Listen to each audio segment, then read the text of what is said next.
Hello guys, तो कैसे हैं आप लोग। तो आज हम लोग पढ़ने वाले हैं, मतलब कंटिन्यू करने वाले हैं अपने 9th चैप्टर को। तो पिछले क्लास में हम लोगों ने क्या क्या पढ़ा था, ये आई होप आपने पिछला वीडियो को ज़्यादा नहीं 25 मिनट का वीडियो था, वो आप लोगों ने पूरा देख लिया होगा। और उसके डिस्क्रिप्शन बॉक्स में मैंने पीडीएफ डाल दिया था, जिसमें एक शायद कोई टेक्निकल इशू के कारण उसमें आपको परमिशन मांग रहा होगा। तो कोई बात नहीं, आप रिक्वेस्ट भेजिएगा, मैं उसे एक्सेप्ट करूंगा और आपको खोल सकते हैं। नहीं तो मैं आप इस वीडियो में भी डालूंगा एक पीडीएफ, जिसमें आपको हो सकता है कि पासवर्ड मांगे। क्या मांगे? पासवर्ड मांगे, हो सकता है। अगर पासवर्ड मांगेगा आपको तो आप लोग को कुछ नहीं करना है। 1 2 3 4 5 6 7 8 9 10 इतना लिख देना। 1 से लेके 10 तक लिख देना, 9 के बाद 10 ऐसे लिखना। ठीक, ये आप लिख दोगे वो खुल जाएगा। तो अगर पासवर्ड रहा तो वैसे नहीं रहेगा। ठीक, तो पीडीएफ में डाल दूंगा नोट्स का। कल मैंने कहां तक पढ़ा दिया था? कल मैंने आपको मिरर तक पढ़ा दिया। ठीक है, क्या सब पढ़े थे हम लोग? जल्दी से रिकॉल करते हैं। कल हम लोगों ने पढ़ लिया था लाइट क्या होता है, sensation of vision which gives us sensation of vision. रे क्या होता है, टाइप्स ऑफ रे, बीम, ठीक है। और रिफ्लेक्शन क्या होता है, लॉज ऑफ रिफ्लेक्शन।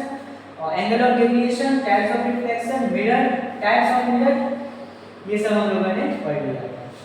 आज हम लोग बहुत ही interesting topic, how plane mirror is made, मतलब प्लेन मिरर कैसे बनता है, प्लेन मिरर हम लोग कैसे बनाएंगे। तो इस वीडियो में हम लोग यही डिस्कस करने वाले हैं। तो अगर आप लोग के पास पेन कॉपी है तो जल्दी से निकाल लीजिए, नोट्स साथ में बनाएंगे। तो वही बनेगा जो मैं YouTube पे डाला हुआ हूँ, मतलब डिस्क्रिप्शन बॉक्स में डालूंगा वही चीज जो मैं यहाँ पे लिखाऊंगा। तो आपका नोट्स यहाँ पे मेरे हाथों में है, देखिए। तो यही नोट्स आपका रहेगा। ठीक, तो चलिए शुरू करते हैं। सबसे पहला टॉपिक है how plane mirror is made, plane mirror कैसे बना। तो इसको समझेंगे कैसे कि a plane mirror is made by depositing a thin layer of silver on one of the side of a transparent piece of glass. This, ठीक है, देखिए क्या हुआ, देखिए बताते हैं। यहाँ पे एक ट्रांसपेरेंट ग्लास है, ये क्या है आपका ट्रांसपेरेंट ग्लास। इसे हम क्या बोलेंगे, ट्रांसपेरेंट ग्लास। क्या बोलेंगे इसे हम लोग, ट्रांसपेरेंट ग्लास। ये क्या है हमारा ट्रांसपेरेंट ग्लास है। अब क्या करेंगे, इसके किसी भी साइड, लेफ्ट साइड और राइट साइड, इस दोनों में से किसी भी साइड हम लोग क्या करेंगे, सिल्वर का कोटिंग कर देंगे। क्या करेंगे, सिल्वर कोटिंग कर देंगे।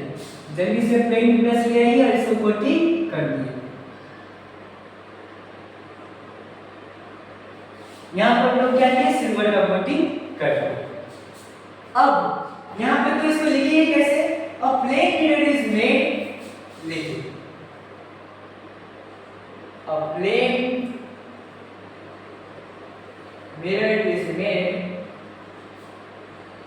by depositing a thin layer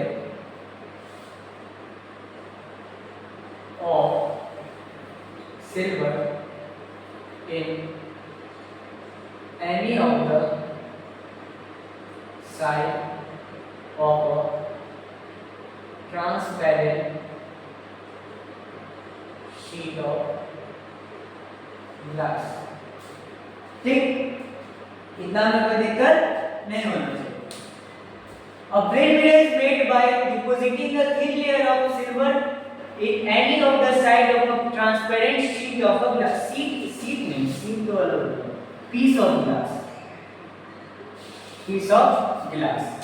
तो ठीक, देन उसके बाद क्या होगा, देखिए सिर्फ इतना करने से आपका प्लेन मिरर बन गया, कोई बात नहीं। लेकिन ये एक सिल्वर कोटिंग करने से ये हमारा एक मिनट बंद तो गया, हमारा शक्ल तो दिख रहा है, पर लॉन्ग लास्टिंग ये नहीं होगा। क्यों नहीं होगा? क्योंकि इस पे स्क्रैच लगने का क्या है, डर है। इस पे स्क्रैच लग जाएगा तुरंत ही। उस स्क्रैच से बचाने के लिए हम लोग क्या करेंगे, उस स्क्रैच से बचाने के लिए हम लोग एक और लेयर चढ़ा देंगे, किसका, लीड ऑक्साइड का। किसका लेयर चढ़ा देंगे, लीड ऑक्साइड का, जिसका कलर क्या होता है, रेड। जो कि उसका क्या कलर होता है, रेड कलर होता है। ठीक है, तो then this layer is painted with lead oxide which is red paint, a red paint. This paint protects silver from being scratched. Then लिख देते हैं वैसे, then another coating of lead oxide is coated to prevent from scratch, to prevent from scratch। इतना में कोई दिक्कत, कष्ट, परेशानी, तकलीफ आप लोगों को नहीं होनी चाहिए। समझ गए? तो हाँ, अगर आपसे कोई पूछेगा कि how plane mirror is formed, मतलब प्लेन मिरर कैसे बना, तब तुरंत उसको बोलेंगे by depositing a thin layer of silver in any of the side of a transparent sheet or a piece of glass, and then after we can apply or we can coat another layer of lead oxide in which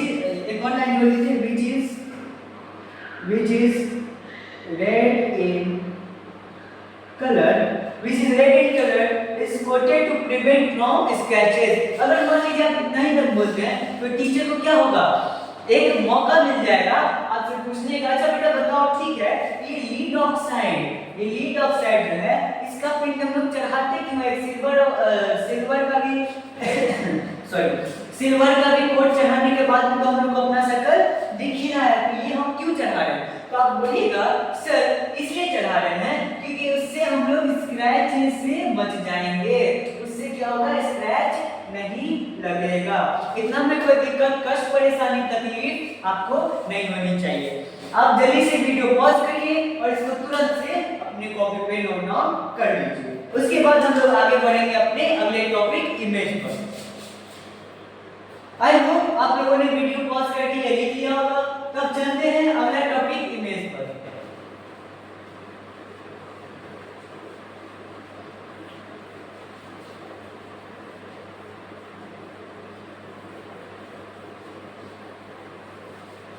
चलिए अब हम लोग समझेंगे image. ठीक है भाई, हम लोग ये समझ लिए कि हम लोग का जो ये ब्लैक मिरर बना है उसमें अपना शक्ल देख रहे हैं, हम लोग का उसमें अपना क्या, हम लोग को अपना उसमें इमेज दिख रहा है। पर भाई ये इमेज होता क्या है, व्हाट इज इमेज? ठीक है, आप मास्टर अपना आपका पूछेगा कि अच्छा बताओ बेटा कि ये क्या प्लेन मिरर कैसे बनेगा, तब बता दोगे। अब प्लेन मिरर में क्या बनेगा, इमेज बनेगा। अब उस टीचर के पास आपको गलत साबित करने, गलत मतलब आपको नीचा दिखाने के लिए आपसे क्रॉस क्वेश्चन करेगा, तो अच्छा बेटा बताओ इमेज क्या होता है। आप कंफ्यूज, अरे इमेज क्या होता है, ये तो बताया ही नहीं हमने, क्या होता है। तो देखिए इमेज का डेफिनेशन बहुत इजी है, आप बोल के अपने टीचर को क्या कर सकते हो, चुप करवा सकते हो। तो इमेज होता क्या है? Optical effect of an object produced by a mirror is called image. क्या होता है? An optical effect of an object produced by a mirror is called image. उसको लिखते हैं optical effect of an object produced by a mirror is known as is called image।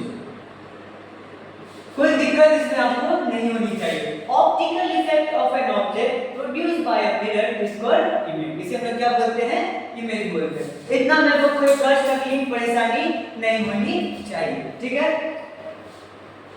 चलिए अब आगे बढ़ते हैं किसी भी बिना परेशानी। अब आगे हम लोग का टॉपिक आता है इमेज। ठीक है, समझिए इमेज होता क्या है। अब बताइए इमेज के टाइप भी होते हैं। आप अगर बेकार मास्टर होगा ना तो आपको यहीं पे नहीं छोड़ेगा और पूछेगा, बोले अच्छा बेटा वो तो बड़े स्मार्ट बन रहे हो, तो ये बताओ इमेज के टाइप्स कितने होते हैं। आप बोलोगे अरे कितना बेवकूफ मास्टर है, ये तो हमको फंसा रहा है, लिंक फंसाया जा रहा है उसको। लेकिन आप बोलेंगे कि हम रौनक से पढ़े हैं और आप उसको जवाब देंगे कि इमेज सर दो टाइप के होते हैं सर, रियल इमेज और एक वर्चुअल इमेज।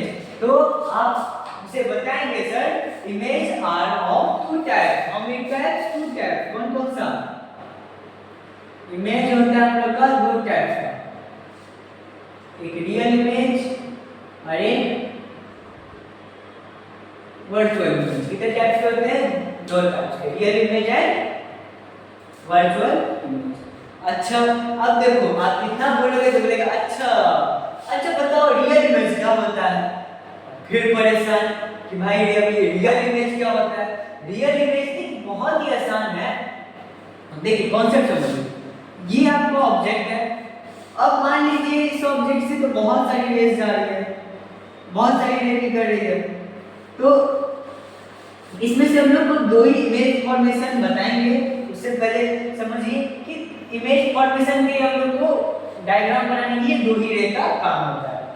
मान लीजिए दो रे लिया, अभी उतना डिटेल में नहीं जाएंगे हम लोग, एक कॉन्सेप्ट के लिए बता रहे हैं। अगर मान लीजिए आगे जाके कोई भी रे ऑफ लाइट ऐसे टकरा गया, अपने रे ऑफ लाइट टकरा गया मतलब इंटरसेक्ट किया और तब जाके जो इमेज बनता है उसे हम लोग बोलते हैं रियल इमेज। उसे क्या बोलते हैं हम लोग?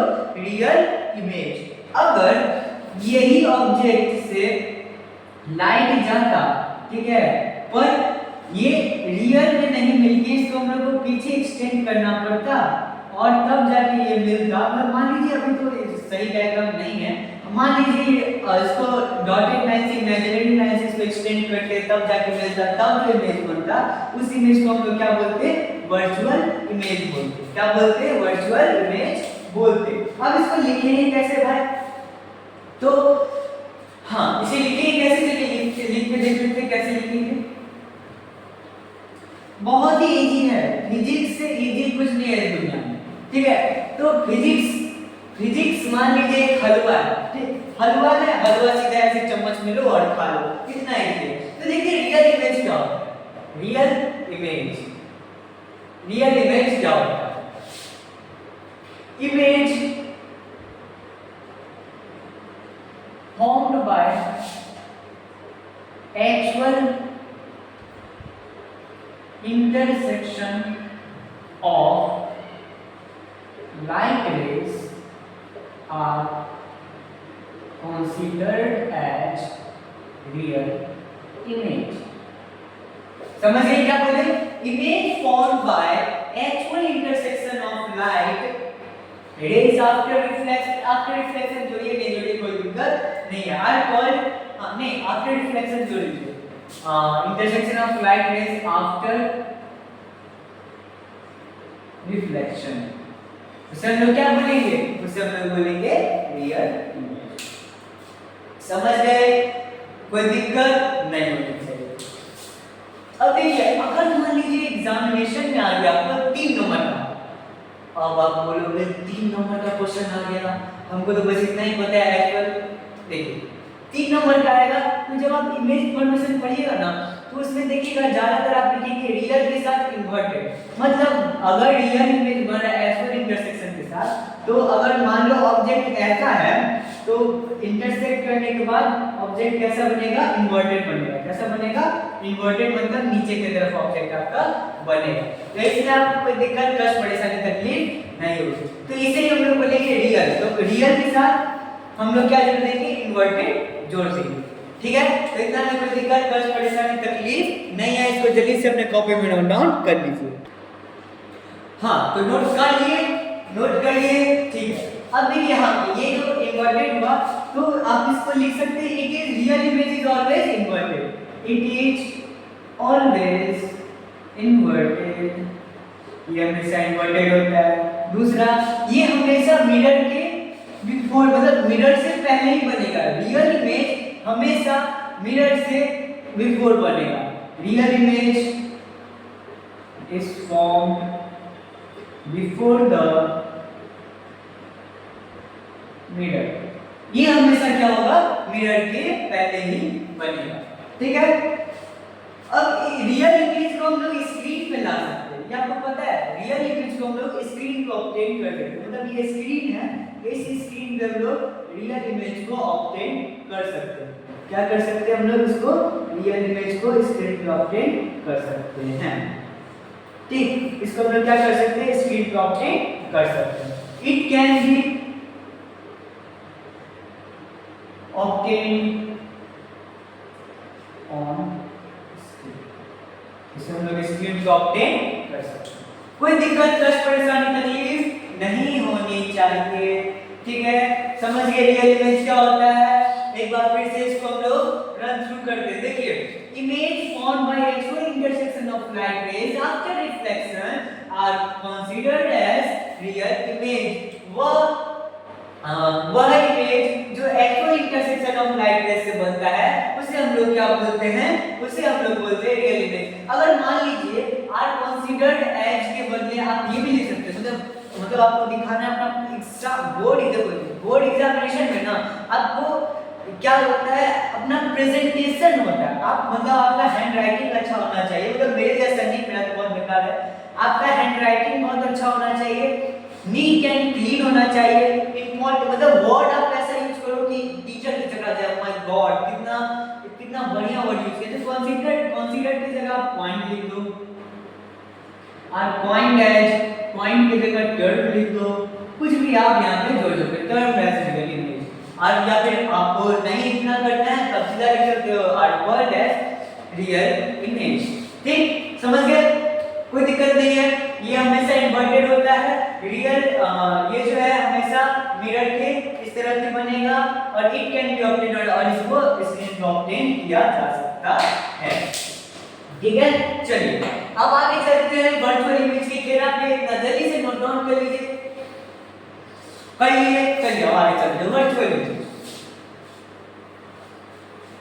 अब आते हैं हम लोग वर्चुअल इमेज, क्या करते हैं, वर्चुअल इमेज। अब लग रहा है इसी को हम लोग कोशिश करेंगे इसी को ठीक कर देते हैं, ठीक। हाँ ठीक है, चलिए वर्चुअल इमेज, ठीक है। चलिए वर्चुअल इमेज इट फॉर्म्स, देखिए इट फॉर्म्स, बता तो दिए हैं, it forms when light rays after reflection और रिफ्लेक्शन उसमें भी रिफ्लेक्शन जो लिखे थे तो और रिफ्लेक्शन आप जोड़ दीजिएगा, रिफ्लेक्शन और refraction, light rays appear to intersect are point as termed as virtual image, इसे हम लोग क्या बोलेंगे, वर्चुअल इमेज, ठीक है। अब यहाँ पे इस सब को जस्ट उल्टा कर दीजिए, जो तीन लिखे हैं ना इसको जस्ट आपको क्या करना है, उल्टा कर देना। जैसे इट इज ऑलवेज इन्वर्टेड, इसको इरेक्ट कर दो, मतलब सीधा ही बनेगा, सीधा इमेज बनेगा। It is formed before the mirror, it is formed back side of mirror, क्या लिखे, it is formed the before after the mirror भी लिख सकते हो, behind the mirror भी लिख सकते हो, कुछ भी behind mirror, it formed behind the mirror के पीछे बनेगा। It cannot be obtained on screen, इसे स्क्रीन पे हम लोग ऑब्टेन नहीं कर सकते। तो इतना आप लोग को कोई दिक्कत नहीं है, सब समझ गए। अब आपसे कोई पूछेगा अच्छा बताओ बेटा रियल इमेज क्या होता है आप बता दोगे? Actual intersection of light rays after reflection और रिफ्लेक्शन से लाइट क्या बनता है हम लोग का रियल इमेज। वर्चुअल इमेज पूछेगा तो बता देंगे वर्चुअल इमेज क्या होता है? It forms when light rays after reflection और रिफ्लेक्शन अपीयर टू इंटरसेक्ट, मतलब अपीयर करेगा मतलब लगेगा कि हाँ यहाँ पे कहीं जाके ऐसे मिल रहा है, तब जाके जो इमेज बन रहा है उसे हम लोग क्या बोलेंगे, मतलब आपको इमेज फॉर्मेशन बताएंगे तो आपको उसमें समझ आ जाएगा। अब आते हैं इमेजिंग फॉर्मेशन है, इसके बाद इमेज फॉर्मेशन पढ़ लेते हैं। चलिए, जिसका तुम्हें था इंतजार वो घड़ी आ गई। तो चलिए image formation, image formation, image formation. अब लोग क्या पढ़ेंगे? Image formation by plane mirror, by a plane mirror, by plane mirror. तो प्लेन मिरर से इमेज फॉर्मेशन कैसे होता है? जैसे देख लीजिए यहाँ पे है एक प्लेन मिरर है, ठीक है, यहाँ पे क्या है? एक मिरर जो कि सिल्वर कोटिंग किया हुआ है और रीड ऑक्साइड का भी पेंट किया हुआ है। आपको ये रीड ऑक्साइड का पेंट नहीं दिखाना, ये अच्छा भी नहीं लगता, सिर्फ सिल्वर कोटिंग का पेंट करके दिखाइए, ठीक, मतलब दिखाइए, ठीक ठीक है। अब देखेंगे, मान लीजिए कोई पॉइंट ऑब्जेक्ट है, क्या है? पॉइंट ऑब्जेक्ट है, ये पॉइंट ऑब्जेक्ट O, ये क्या है हम लोग का? Point object O। अब हम लोग क्या करेंगे? यहां से राइट जाएगा, देखिए इसको मोबाइल घुमा लीजिए जैसे है, ऐसे करके देखिएगा तो आपको ये कुछ ऐसा दिखेगा। याद कीजिए वही वाला केस, याद आ गया? 90 degree angle I0 angle R0, जैसे आया वैसे ही रिफ्लेक्ट कर जाएगा, तो जैसे गया वैसे ही रिफ्लेक्ट कर जाएगा, समझे? अब यहाँ पे ये ऐसे गया, इंसिडेंस रे ऐसे रिफ्लेक्ट हो गया, रिफ्लेक्टेड रे, ये एंगल I एंगल R, समझे क्या हो रहा है? सब समझ रहे हैं क्या हो रहा है? समझ गए? यहाँ पे ये वापस से रिबॉन्स क्यों हो गया? क्योंकि 90 डिग्री पे केस याद है जो आपने क्वेश्चन पूछे थे पिछले वीडियो में, हाथ जोड़ के बोल रहे हैं, पिछला वीडियो नहीं देखे हैं तो पहले वो देख लीजिए, तब जाके आपको ये वीडियो समझ आएगा, ठीक है? तो ये जैसे क्या वैसे आ गया, ये ऑब्लिकली गया तो वापस अपना ये इंसिडेंस रे रिफ्लेक्टेड रे लॉ ऑफ हो जाएगा, क्या बोलते हैं, सॉरी लॉ ऑफ रिफ्लेक्शन होगा। अब देखिए अब क्या करेंगे, यहाँ पे कहीं से आपको रियल इमेज नहीं बन रहा है, वर्चुअल इमेज बनेगा। डॉटेड लाइन से इसको पीछे करेंगे, इसको भी डॉटेड लाइन से इधर खींचेंगे, ये जहां पे जाके ये मीट किया वहीं पे ये क्या होगा? ओ डैश ऑब्जेक्ट, मतलब इमेज हम लोग का यहाँ पे ये बन गया, ये लोग क्या बन गया? इमेज बन गया। ये आपका क्या है? ऑब्जेक्ट O है, यहाँ पे वो इमेज क्या है? O ऐसा। समझ गए? कोई दिक्कत, कष्ट, परेशानी, तकलीफ इतना में आप लोगों को नहीं होनी चाहिए, ठीक है? समझ गए हैं? एक बार फिर से समझ लीजिए, अगर यहाँ पे O ऑब्जेक्ट है तो इससे सीधा सीधी लाइन परपेंडिकुलर जा रहा है, क्या हो रहा है? परपेंडिकुलर रेज जा रहा है, तो जैसे क्या वैसे ही रिफ्लेक्ट हो जाएगा। ऑब्लिकली रे गया तो ये क्या होगा? लॉ ऑफ रिफ्लेक्शन फॉलो करेगा। उसके बाद इसको एक्सटेंड करेंगे पीछे जहां पे मीट किया वहीं होगा। अब देखिए ये समझ गए पॉइंट ऑब्जेक्ट का। अब हम लोग समझेंगे इलॉन्गेटेड ऑब्जेक्ट। पॉइंट ऑब्जेक्ट का समझिए, वीडियो पॉज करके आप नोट डाउन कर लीजिए, थोड़ा सा पीछे कर लीजिए, करके भूल के बोलना, ठीक है? पीछे करके जल्दी से नोट डाउन कर लीजिए, कर लिए होंगे। चलिए आगे अब आते हैं इलॉन्गेटेड ऑब्जेक्ट। क्या है अब? Elongated object. क्या इलॉन्गेटेड? लॉन्ग इलॉन्गेटेड, लॉन्ग मतलब छोड़िए, मतलब वो तो पॉइंट ऑब्जेक्ट था। अब देखिए मतलब एक सीधा ऑब्जेक्ट मतलब खड़ा ऑब्जेक्ट, ठीक है। ये आपका क्या है, मिरर है। ये आपका क्या है, मिरर है। अब देखिए यहाँ पे ये ऑब्जेक्ट है ए बी। क्या है ये ऑब्जेक्ट, बढ़िया से बनाइएगा, गलती भी हो सकता है क्योंकि हम बोर्ड पे बना रहे स्किल नहीं है मेरे पास। आई एम वेरी गरीब लोग, वेरी गरीब, मैं गरीब हूँ। देखिए देखिए यहाँ अब देखिए सबसे पहला रूल, लाइट यहाँ से गया, रिफ्लेक्ट हो गया। यहाँ से लाइट गया इसका मतलब यहाँ से भी लाइट फेस जाएगा। लाइट यहाँ से गया, रिफ्लेक्ट हो गया। यहाँ से लाइट गया, रिफ्लेक्ट हो गया। ठीक, इसको यहाँ पे ऐसे करेंगे, यहाँ पे ऐसे करेंगे, यहाँ मिला, यहाँ पे जाएगा। फिर जब यहाँ से ऐसे किए हैं तो यहाँ से भी ले जाएगा यहाँ पे, और यहाँ से भी रिफ्लेक्ट हो जाएगा। जा sorry sorry my mistake my mistake. जब यहाँ से गया तो फिर यहाँ से भी जाएगा। कॉपी में बनाइएगा एकदम स्केल, स्केल यूज करिएगा तो बहुत बढ़िया बनेगा, नहीं यूज करिएगा तो भी बढ़िया नहीं बनेगा। चलिए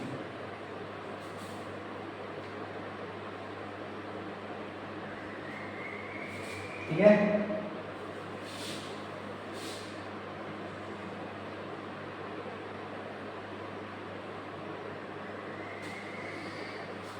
ये ए डैश ये बी डैश आपका ये बन गया, बन गया। समझे, देखिए कैसे हुआ, कैसे हुआ समझे। जो दिमाग को इमेज फॉर्मेशन की जो जो दिमाग में आ रहा है ना वही करो। जो बड़े हैं यहाँ से गया 90 डिग्री बनाया, रिफ्लेक्ट कर गया, ठीक है 90 डिग्री है तो रिबाउंस कर गया, मतलब वही पाथ से ये एंगल ऑफ रिफ्लेक्शन फॉलो किया, जो ऊपर में किया वही सेम चीज नीचे में कर दिया। उसके बाद की क्या किया हम लोग, इसको हम लोग पीछे एक्सटेंड किए, मतलब वर्चुअल बनाया। ऑब्जेक्ट कैसा बनेगा, वर्चुअल बनेगा, इरेक्ट बनेगा, एंड ऑफ सेम साइज बनेगा। नेचर अगर बोलेगा, चलो नेचर बताओ, तो क्या लिखोगे, सेम साइज और वर्चुअल एंड इरेक्ट। वर्चुअल है तो इरेक्ट होगा, रियल है तो इन्वर्टेड होगा। इतना समझने में कोई दिक्कत नहीं है, बढ़िया से समझ गए हैं, एकदम बढ़िया से समझ गए, कोई दिक्कत नहीं है तो कोई बात नहीं, अब आगे चलते हैं। अब हम लोग पढ़ेंगे प्रॉपर्टीज ऑफ प्लेन मिरर, बहुत ही इंपॉर्टेंट है। ये लिख के प्रॉपर्टी जो भी लिखाएंगे वो लिख के उसके आगे आप लोगों को भी जितना भी हो सके वो लगा दो, उसके बाद आई लगा दो। मतलब वेरी इंपॉर्टेंट, बहुत ज्यादा important, very important question, very important, ठीक है। ये 99.99999% चांस है कि आ सकता है कोई एग्जाम में, ठीक। चलिए आ सकता है, मान लो बोल रहे हैं तो नहीं भी आ सकता है। अब आते हैं properties of plane mirror.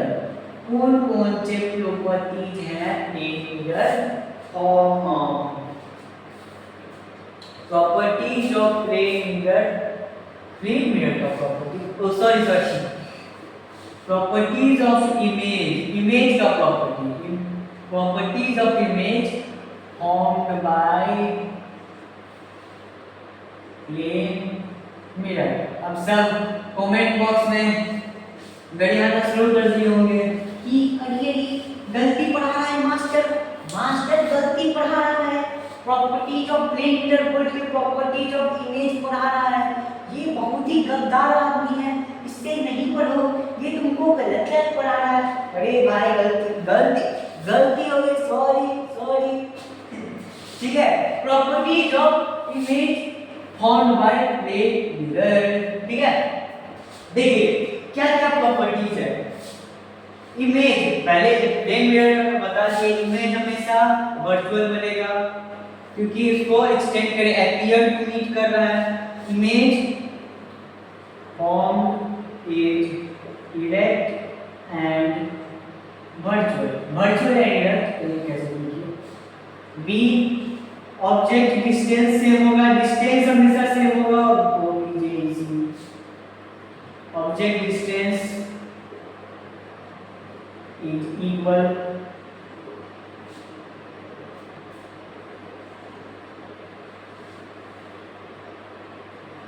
Image distance is equal to object distance. ठीक है। C object size image size is equal slash same to object as object. ठीक है, ठीक है समझे।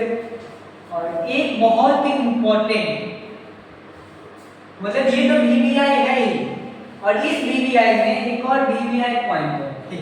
मतलब जिस अभी जो पॉइंट है उस पॉइंट का भी क्वेश्चन बनता है, तो उससे सिर्फ वही पूछ देगा व्हाट इज दिस, मतलब व्हाट इज लैटरल इन्वर्जन।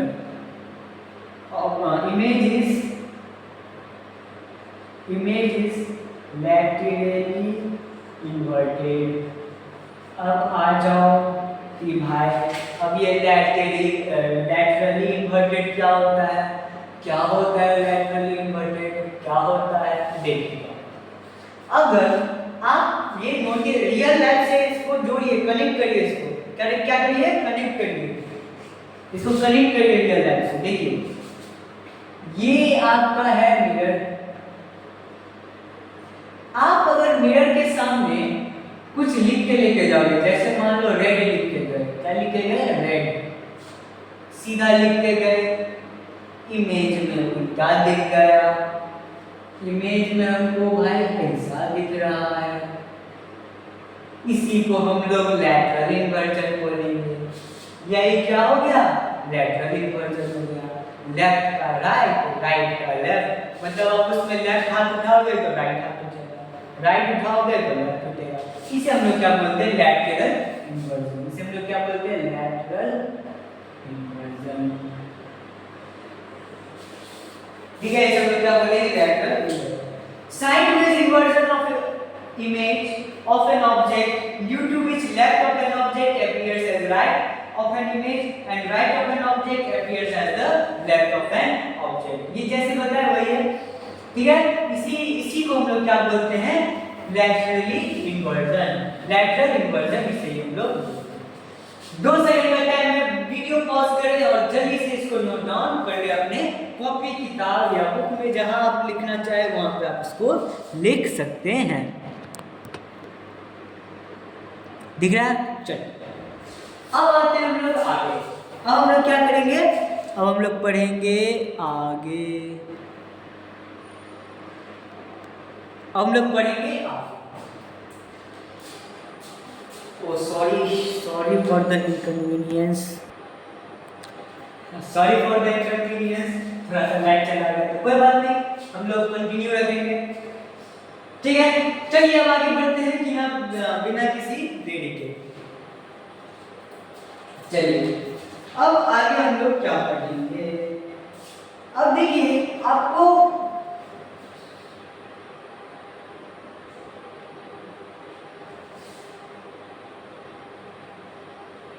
चलिए अब आगे हम लोग पढ़ेंगे कि ठीक है भाई, हम लोग प्लेन मिरर तो समझ गए, प्लेन मिरर क्या होता है।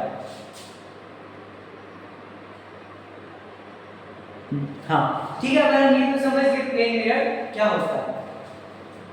प्लेन मिरर का image form by plane mirror ये भी समझ गए, properties of image form by plane mirror ये भी समझ गए, ये सब समझ गए। लेकिन ये प्लेन मिरर का काम क्या है, ये तो पता ही है कि हाँ मुंह देखेंगे, सुंदर सा मुंह, बहुत बढ़िया सा मुंह, ये देखेंगे, ये तो काम है। और भी इसके बहुत सारे काम होते हैं जो कि हम लोग देखेंगे।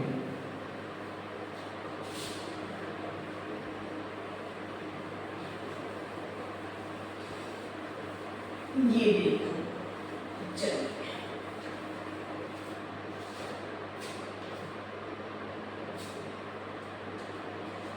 अब देखिए यूजेज ऑफ प्लेन मिरर।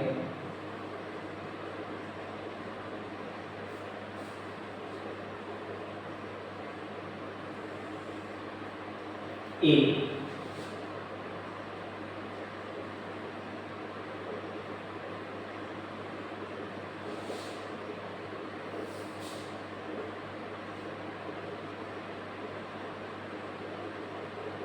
अभी चुपचाप लिखिए।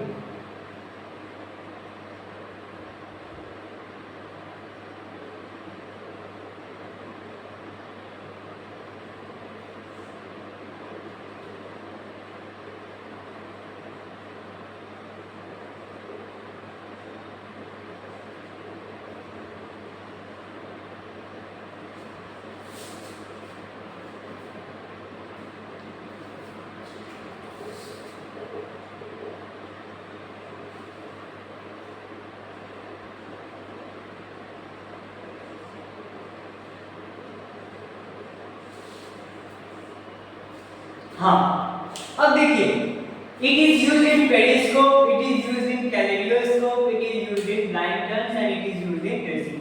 हम लोग अपना मुंह देखने के लिए यूज करते हैं, इसको ब्लाइंड टर्न्स में यूज करते हैं, इसको कैलेडोस्कोप में यूज करते हैं, स्पेलिंग इसका गूगल पे सर्च कर लीजिएगा, और इसको पेरिस्कोप में हम लोग यूज करते हैं। अब देखिए कैसे यूज होता है, ये देखो अगर मान लीजिए हमको पेरिस्कोप है, अगर मान लीजिए हमको देखना हुआ किसी को, I want to see someone in other side of the wall, ये मेरा दीवार है, मुझे किसी को देखना है, I want to see someone in मतलब दीवार के पीछे मुझे अगर किसी को देखना है, उसे पता ना चले, बिना उसके पता चले हुए, तो हम यहाँ पे इस तरीके का पेरिस्कोप बना लेंगे। यहाँ पे हम लोग का रहेगा आँख, ये बच्चों ह्यूमन आई है, ये भैंस की आँख नहीं है, ये ह्यूमन आई है, इसे हम लोग ह्यूमन आई बोलते हैं। ये हमारा क्या है, ह्यूमन आई, पता है गाली देने की जरूरत नहीं है, ये ह्यूमन आई लग लेगा, ठीक। उसके लिए क्या होगा, यहाँ पे एक प्लेन मिरर लगाएगा, क्या करेगा, प्लेन मिरर लगाएगा, यहाँ पे क्या करेगा, एक प्लेन मिरर लगाएगा, ठीक। क्या फायदा है इससे, देखिए अगर यहाँ से लाइट ले गया तो ये क्या होगा, रिफ्लेक्ट होगा,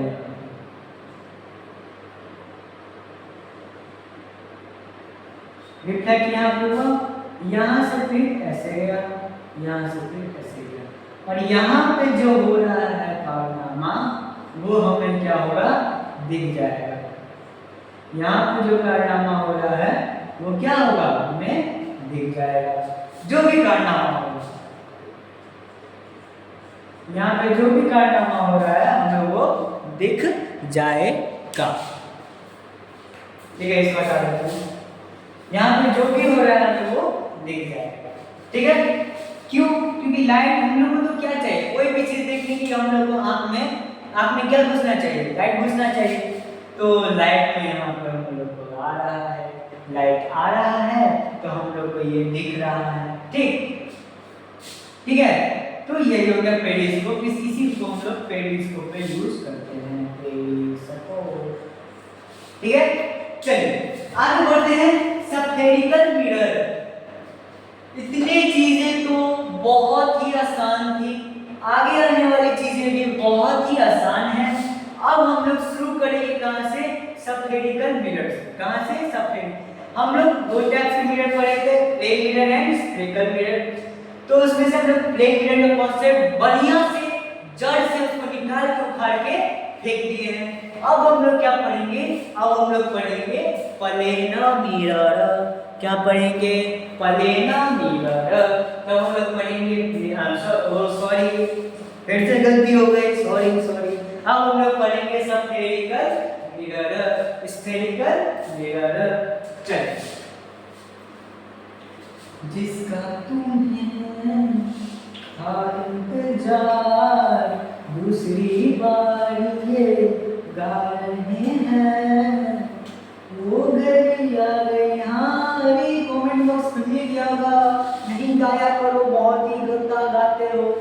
ठीक है यार, तो इधर काम नहीं, no I am using words in my comment box. Comment box, अरे ये तो पता नहीं भूल गए, पिछले वीडियो का बोले डाउट पिछले कमेंट बॉक्स में, कमेंट बॉक्स ही बंद हो गया, अब वो खुल ही नहीं रहा है। इस वीडियो में खोल देंगे, पता नहीं है क्यों नहीं खुल रहा है, इतना आपको मोबाइल चलाने आता नहीं है, ठीक। हाँ मुझे मोबाइल क्या होता है, मोबाइल तो आता ही नहीं, हम तो आई एम वेरी पढ़ाकू स्टूडेंट, मैं पढ़ता हूँ। ए I am studying student, sorry I don't know English, how to speak English. चलिए सबक्लिनिकल मिरर, अब आते हैं हम लोग सबक्लिनिकल मिरर। अब हम लोग क्या करेंगे, स्फेरिकल मिरर करेंगे। क्या होता है ये आपको मैंने पहले ही बताया था। अब mirror whose reflecting surface is a part of polar square of a transparent glass is called spherical mirror। Spherical mirror का डेफिनेशन आपको पहले भी मैंने दिखाया, तो वापस से लिखा के कोई फायदा है नहीं। सीधा आएंगे हम लोग स्फेरिकल मिरर के पार्ट्स को। क्या करेंगे हम लोग, स्फेरिकल मिरर के कुछ पार्ट्स पढ़ लेते हैं। Parts of a spherical mirror, its parts, इसके हम लोग पार्ट्स देखते हैं। ये है हमारा कॉनकेव मिरर, ठीक। कॉनकेव मिरर से बताते हैं, मान लीजिए स्फेरिकल मिरर, कैसे तो समझाना ही पड़ेगा ना। तो कॉनकेव मिरर, ये जो इमेजिनरी लाइन है बीचों बीच, इसे हम लोग क्या बोलते हैं, इसे हम लोग बोलते हैं प्रिंसिपल का axis. What is this called, this is called principal axis. An imaginary line which joins pole and center of curvature is called principal axis, ठीक। देखिए अच्छा, ये पहले प्रिंसिपल एक्सिस में ऐसे नहीं समझते, ये इसे हम लोग क्या बोलते हैं, इसे हम लोग बोलते हैं कर्वेचर, ठीक है। इसको इसे हम लोग क्या बोलते हैं, कर्वेचर बोलते हैं, ठीक। इसे हम लोग, अब इसकी जो है बीच के पॉइंट को हम लोग पोल बोलते हैं। क्या बोलते हैं, पोल बोलते हैं, मतलब mid point of S mirror, मतलब स्फेरिकल मिरर को हम लोग क्या बोलते हैं, पोल, ठीक। ये 1 2। अब ये जो हम लोग एक स्फीयर काटते हैं, मतलब एक कर्वेचर है, मतलब ये तो कभी ना कभी ऐसा होगा, हाँ बहुत गंदा ड्राइंग में पता है। इसका कोई सेंटर होगा, ये सेंटर होगा, इसी को हम लोग बोलते हैं सेंटर ऑफ कर्वेचर। इसे हम लोग क्या बोलते हैं, सेंटर ऑफ कर्वेचर। इतना तो कोई दिक्कत, कष्ट, परेशानी, तकलीफ, दिक्कत नहीं होनी चाहिए। अब देखिए एक इमेजिनरी लाइन हम खींच देंगे यहाँ से ऐसे सेंटर ऑफ कर्वेचर को जोड़ते हुए, पोल को चीरते हुए। क्या है, क्या किए, सेंटर ऑफ कर्वेचर से पोल को चीरते हुए एक इमेजिनरी लाइन हम लोग यहाँ पे क्या किए हैं, खींच दी है। इस लाइन को हम लोग क्या बोलते हैं, इस लाइन को हम लोग बोलते हैं प्रिंसिपल का एक्सिस, प्रिंसिपल एक्सिस। सबसे पहले सेंटर ऑफ कर्वेचर देखते हैं। हाँ, the centre of pole sphere, centre of pole sphere हम लोग क्या बोलते हैं, सेंटर ऑफ कर्वेचर। पूरा लिख लीजिएगा, नोट्स में आपको बढ़िया से लिखा हुआ है, ठीक। इससे हम लोग क्या बोलते हैं, सेंटर ऑफ कर्वेचर। तीसरा, a line joining C O C and P, मतलब centre of curvature and pole is called principal axis. इसे हम लोग क्या बोलते हैं, प्रिंसिपल एक्सिस बोलते हैं। अब देखिए एक और है रिफ्लेक्टिंग सरफेस। ये आपके सिलेबस में नहीं है लेकिन मैं भी बता देते हैं। टोटल रिफ्लेक्टिंग सरफेस का जो ये यहाँ से यहाँ तक का डिस्टेंस होता है, उसे हम लोग बोलते हैं एपर्चर। उसके हम लोग क्या बोलते हैं, एपर्चर। क्या बोलते हैं, एपर्चर। डिस्टेंस, ठीक है। Total length of reflecting surface of spherical mirror is known as total length of reflecting surface of spherical mirror as mirror is known as aperture। इसे हम लोग क्या बोलते हैं, aperture। कोई दिक्कत, कष्ट, परेशानी, तकलीफ नहीं होनी चाहिए, ठीक है, समझ गए। इतना मेरे को दिक्कत नहीं है। आगे आगे देखते हैं क्या है।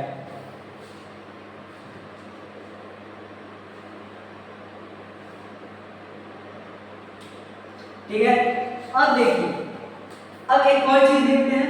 पांचवा पॉइंट यहाँ लिख रहे हैं, इसको भूलने चाहिएगा। पांचवा पॉइंट, सेंटर ऑफ कर्वेचर से कोई भी पॉइंट, मतलब पोल तक की दूरी को हम लोग क्या बोलते हैं? Radius of curvature. क्या बोलते हैं? Radius of curvature, ROC, radius of curvature. Centre of curvature से कोई भी पॉइंट की दूरी को हम लोग क्या बोलते हैं? आरओसी बोलते हैं। क्या बोलते हैं? आरओसी। क्लास में ही ये दिमाग में रखिए कि क्लास में ही सब कुछ पढ़ते पढ़ते ही याद कर लेंगे। अभी तक क्या पढ़े? किसी भी स्फेरिकल मिरर के मिड पॉइंट को पोल बोलते हैं। किसी भी स्फेरिकल के सेंटर को हम लोग सेंटर ऑफ कर्वेचर बोलते हैं। सेंटर ऑफ कर्वेचर और पोल को जोड़ने वाले इमेजिनरी लाइन को हम लोग प्रिंसिपल एक्सिस बोलते हैं। Total reflection, total length of reflecting surface of the spherical mirror को हम लोग क्या बोलते हैं? एपर्चर बोलते हैं। सेंटर ऑफ कर्वेचर से कोई भी पॉइंट की दूरी को हम लोग क्या बोलते हैं? आरओसी बोलते हैं, मतलब रेडियस ऑफ कर्वेचर बोलते हैं। अब आते हैं हम लोग प्रिंसिपल फोकस। अब हम लोग क्या करेंगे? प्रिंसिपल का फोकस। किसी एक चीज पे प्रिंसिपल मैडम, स्कूल की प्रिंसिपल मैडम का फोकस होता है, वैसे ही इसमें भी प्रिंसिपल फोकस होता है। देखिए, इतना लिख लिया हमने? नहीं लिखे कोई बात नहीं, डिस्क्रिप्शन बॉक्स में आपको नोट्स मिल जाएगा। अभी बस आप इसको सुनिए, अच्छे से समझिए, रखिए, ठीक? चलिए, अब हम लोग क्या करेंगे? अब हम लोग पढ़ेंगे प्रिंसिपल फोकस। चलो, प्रिंसिपल का फोकस, प्रिंसिपल फोकस। अब क्या पढ़ेंगे? Principal focus.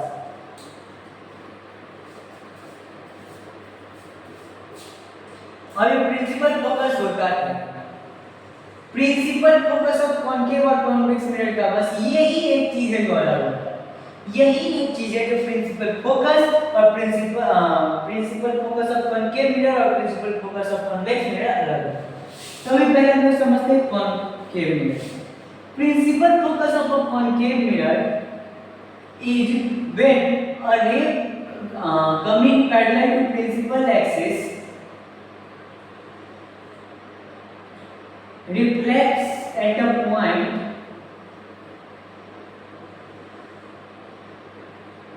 called principal focus or termed as principal focus.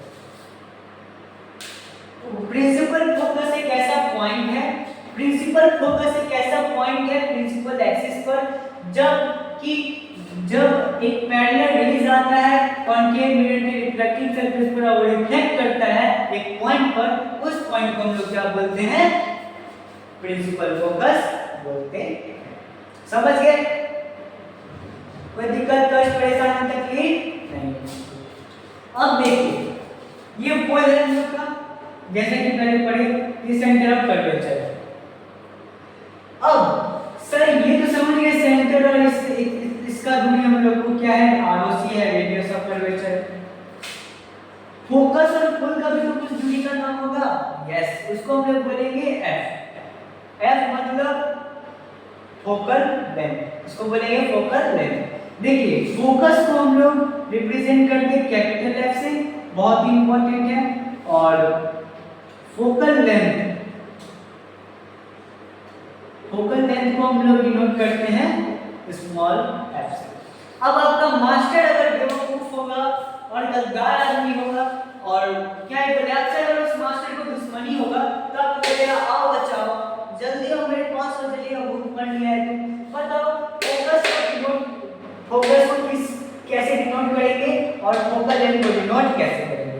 अब अगर वहां पे आपने गलती कर दी, छोटी सी मतलब कैपिटल स्मॉल में गलती कर दी, तब जाके आपका मास्टर समझेगा आधा अधूरा ज्ञान कहां से पढ़ के आ जाता है, बदनामी मेरा। तो ऐसा नहीं होगा, ठीक? ऐसा नहीं होना चाहिए। हाँ ठीक है। Spherical mirror. अब समझते हैं इसके टाइप्स, कॉनकेव कॉन्वेक्स।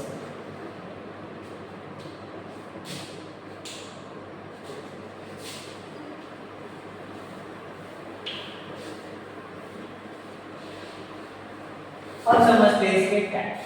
अब देखिए ये है एक transparent sheet, transparent hollow sphere का एक टुकड़ा, पीस ऑफ टुकड़ा पीस ऑफ टुकड़ा, ठीक।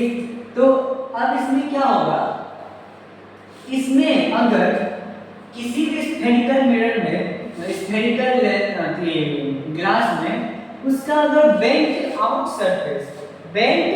सरफेस मतलब ये है, इसका ये वाला सरफेस को अगर हम लोग पेंट कर देंगे, क्या करेंगे, ये वाले सरफेस को पेंट कर देंगे और इसका ये केव वाला जो है वो रिफ्लेक्टिंग सरफेस है, तो उसे हम लोग क्या बोलेंगे, उसे हम लोग बोलेंगे कॉनकेव मिरर।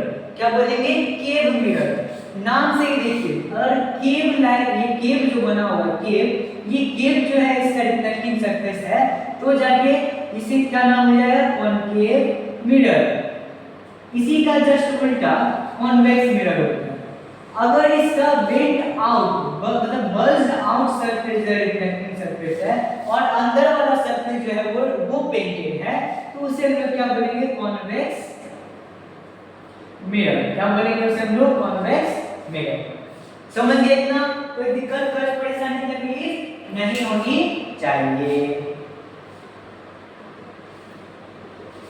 समझ गए? और ये तो समझिए कि प्लेन मिरर वाला ही है कि जब इसको सिल्वर कोटिंग करते हैं, सिल्वर कोटिंग करने के बाद इस पे लीड ऑक्साइड का पेंट चढ़ा देते हैं, जो किस चीज से बचाता है हम लोग को, स्क्रैच से बचाता है। हम लोग को नहीं, मतलब मिरर को बचाता है, किससे, स्क्रैच से बचाता है। ठीक है, हाँ ठीक है, समझ गए। अब एक और चीज समझिए, कॉनकेव मिरर को हम लोग कन्वर्जिंग मिरर बोलते हैं और कॉन्वेक्स मिरर को हम लोग डायवर्जिंग मिरर। क्यों? क्योंकि कॉनकेव मिरर में देखिए जब लाइट आता है तो सब लाइट को कन्वर्ज कर देता है एक पॉइंट पे, ठीक। जब लाइट आता है तो क्या करते हैं, हर एक पॉइंट को एक पॉइंट पे जो है कन्वर्ज कर देता है, और जिस पॉइंट पे कन्वर्ज करता है वो तो पता ही आपका फोकस होता है, ये पोल ऐसे करते हैं। तो ये सब पॉइंट को क्या करता है, कन्वर्ज कर देता है। क्या करता है, कन्वर्ज कर देता है, इसीलिए इसे हम लोग कन्वर्जिंग मिरर बोलते हैं।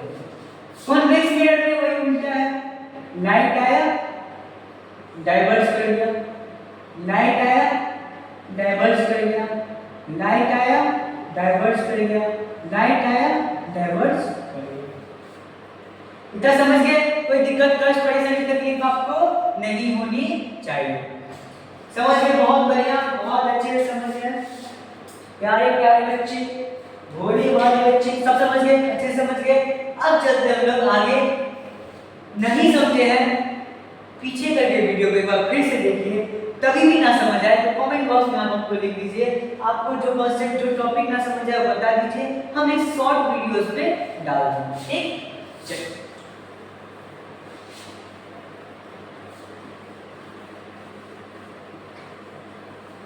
चलिए चलिए चलिए, अगर देखिए, अगर मान लीजिए इस वीडियो का कमेंट नहीं खुला होगा तो आप दूसरे वीडियो पे कमेंट डाल दीजिएगा, वो मेरे पास आ जाएगा, हम समझ जाएंगे हाँ भाई कमेंट नहीं खुला है। पिछले वीडियो का अभी तो पता है, पिछले वीडियो का कमेंट बंद हो गया, आप खुल ही नहीं रहा है।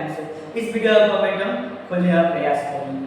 पता ही है, आई am very weak in mobile phones, yes, ठीक।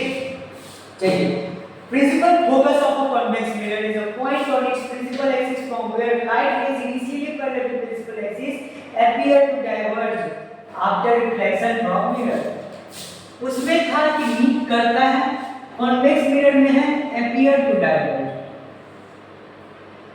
whole center of convex, light initially parallel to principal axis, ठीक, light initially parallel to principal axis. ये भी चीज समझ लीजिए कि कॉन्वेक्स मिरर का sub centre of curvature focus किस साइड होता है, राइट साइड होता है। किस साइड होता है? राइट साइड होता है।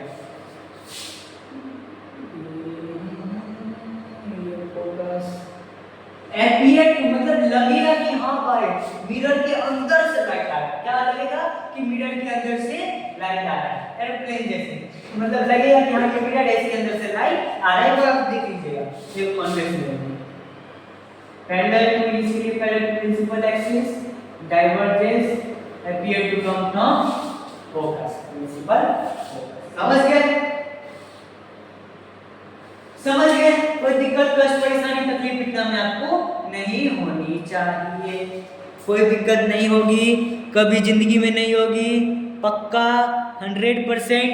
चलिए इसी बात पे आगे बढ़ते हैं।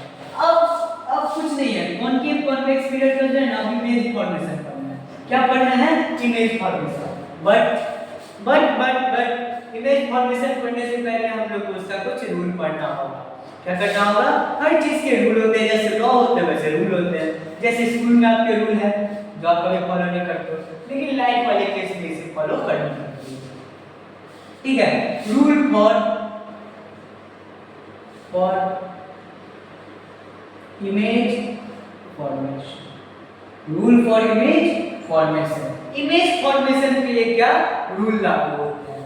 देखिए ये है आपका concave mirror,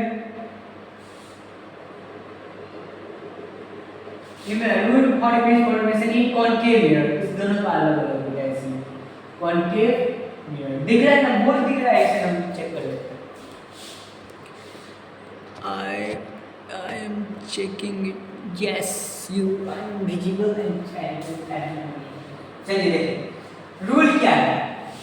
principal axis, focus, centre of curvature. क्या है? पोल, फोकस और सेंटर ऑफ कर्वेचर। ठीक है? अब देखिए अगर कोई लाइन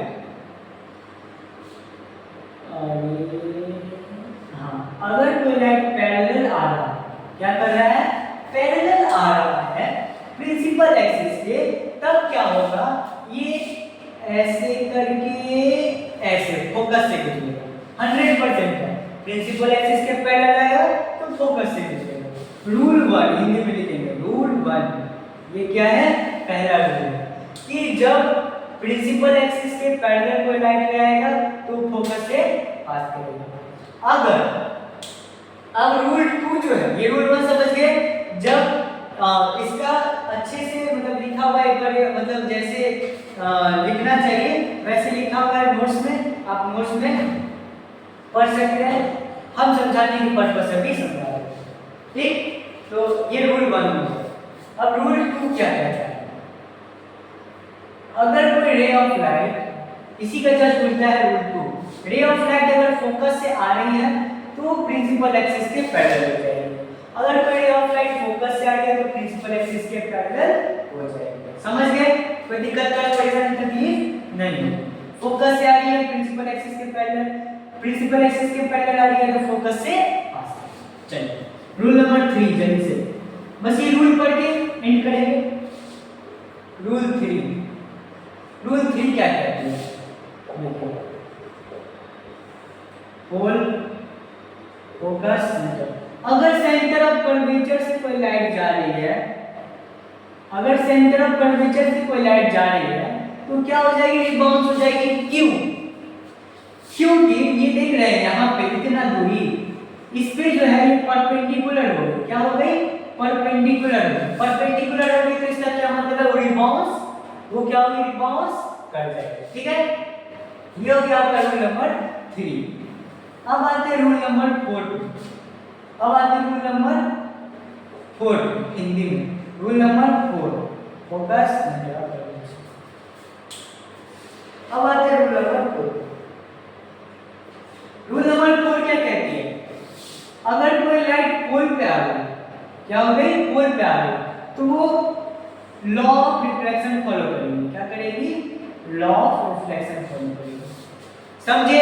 बढ़िया से समझे, कोई दिक्कत कष्ट परेशानी तकलीफ नहीं होनी चाहिए। समझ गए? Rules for image formation in concave mirror. Okay done. Final rule क्या कहता? प्रिंसिपल प्रिंसिपल एक्सिस के पैरेलल आएगी, फोकस से पास करेगी, फोकस से आएगी तो प्रिंसिपल एक्सिस के पैरेलल हो जाएगी, सेंटर ऑफ कर्वेचर से आएगी तो रिबाउंस हो जाएगी, और पोल पे स्ट्राइक करेगी तो इंसिडेंस रे का लॉ ऑफ रिफ्लेक्शन फॉलो करेगा। ठीक है, समझ गए सब? कोई दिक्कत कष्ट परेशानी तकलीफ नहीं है? अगर है तो आप वीडियो के बाद फिर से पीछे करके आप हमसे पूछ सकते हैं। अगर कोई भी दिक्कत कष्ट परेशानी तकलीफ आपको इस अभी तक जितना पढ़े हैं तो आप अगले वीडियो में हमसे पूछ सकते हैं। अब मतलब अगले इसी वीडियो में आप कमेंट में बताइए आपको, हम आपको उसको क्या करेंगे, शॉर्ट वीडियो के फॉर्म में बता देंगे। ठीक, तो आज हम लोग ने बहुत कुछ पढ़ लिया है, रूल तक पढ़ लिया है कॉन्केव मिरर के। अगले वीडियो में हम लोग क्या पढ़ेंगे, केस 1 2 3 4 5 6 कॉन्केव मिरर में, और केस 1 और 2 पढ़ेंगे कॉन्वेक्स मिरर में। ठीक है, इमेज फॉर्मेशन का मतलब कॉन्केव कॉन्वेक्स मिरर में इमेज फॉर्मेशन कैसे होता है। एक और छोटा सा पॉइंट, इंपॉर्टेंट पॉइंट हम बता देते हैं कि इमेज फॉर्मेशन के लिए हमें एटलीस्ट मतलब कम से कम 2 रेज चाहिए। किसी भी ऑब्जेक्ट से कम हमें 2 रेज ले जाना है। क्या करना है, कम से कम हम लोग को 2 रेज उस ऑब्जेक्ट से लेके जाना है। मतलब कम से कम हम ऑब्जेक्ट से 2 रेज लेके जाना है, तब जाके आप लोग को तब न जाके वो इंटरसेक्ट करेगा और तब न जाके वो हम लोग का इमेज बनाएगा। तो इसीलिए कम से कम हम लोग को 2 रेज चाहिए ही चाहिए। ठीक है, that's all for today, till the next